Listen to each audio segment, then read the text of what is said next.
For nearly 2,000 years, one single question has really shaped the relationship between Christianity and Judaism. We're talking about a question of replacement, of promises, and what God's ultimate plan even is. And the Apostle Paul, he gave us an answer, not in some complex, stuffy argument, but with a simple, really powerful metaphor in olive tree. So let's get right to the heart of it. Has the Christian church permanently replaced Israel in God's plan? Are all those ancient promises made to the Jewish people just null and void now, handed over to a new group? It's a heavy question for sure, but the book of Romans gives us a pretty surprising way to start exploring it.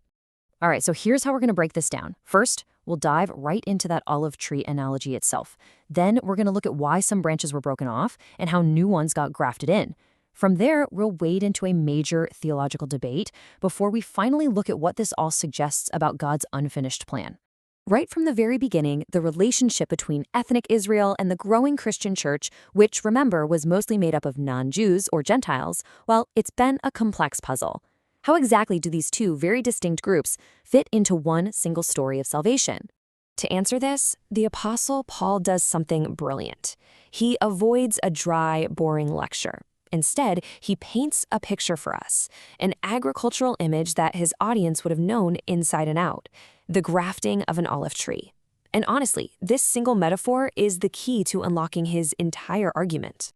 So let's get our hands dirty, so to speak, and break down what each part of this olive tree actually represents, because understanding the symbols is absolutely crucial to getting the message. It really boils down to four key parts. You've got the root, which is the foundation, God's unbreakable promises to Abraham. Then you have the natural branches, that's the people of Israel, who grew right out of that root. The wild branches, well, those are Gentile believers, brought in from the outside. And altogether, the whole tree represents the collective people of God.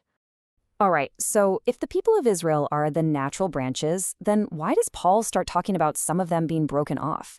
This isn't just random pruning. According to the text, it's a story that centers on unbelief. This process seems to unfold in three stages. First, there was the original calling. Israel was chosen to be a light to the world, but this was followed by a history of betrayal, as they often turned away from that special calling. And the breaking point, at least in Paul's argument, was the national rejection of Jesus as the Messiah. This act of unbelief is what he says led to them being broken off the tree. But the story doesn't just end with broken branches. No way. In a move that would have been absolutely shocking to people at the time, the gardener starts grafting in new wild branches from a completely different tree. And this is just a brilliant illustration for the inclusion of non-Jewish believers or Gentiles.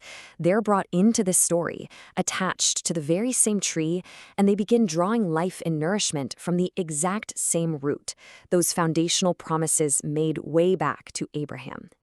So how is that even possible? Well, it's through faith. By believing the gospel, Gentiles become what Paul calls Abraham's spiritual seed. This means they become heirs to those same ancient promises, not because of their ethnicity, but because of their faith. And the result is something totally new.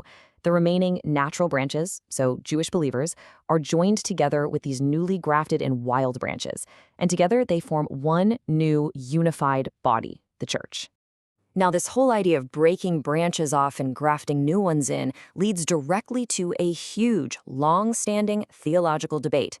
Does this mean the church has completely and permanently replaced Israel, or is there something else going on here? This viewpoint has a name. It's called supersessionism, or more commonly, replacement theology. It argues that yes, the replacement is permanent.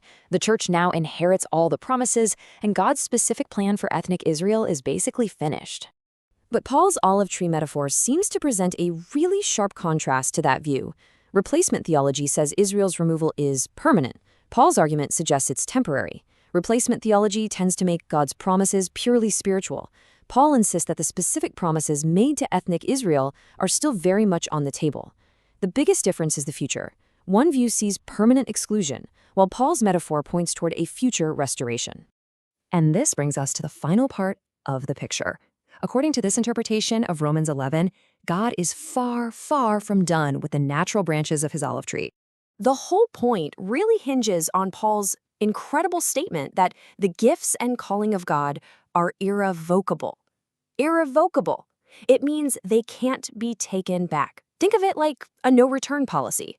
And that single statement is the bedrock of the whole argument. God has not abandoned his covenant promises to Israel. So the bigger plan looks something like this. Israel has only temporarily lost its privileged position. God's covenant with them will ultimately be fulfilled.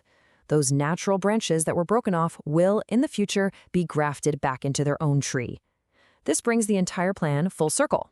And in this amazing reversal, a restored Israel will then become a source of blessing for the Gentiles.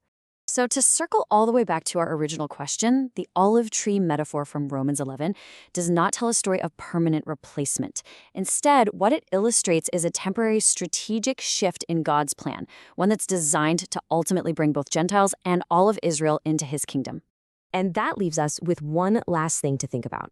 How does understanding this ancient metaphor, this whole idea of roots, branches, and grafting, how does it influence the way we think about faith, identity, and that very complex intertwined relationship between Christianity and Judaism today?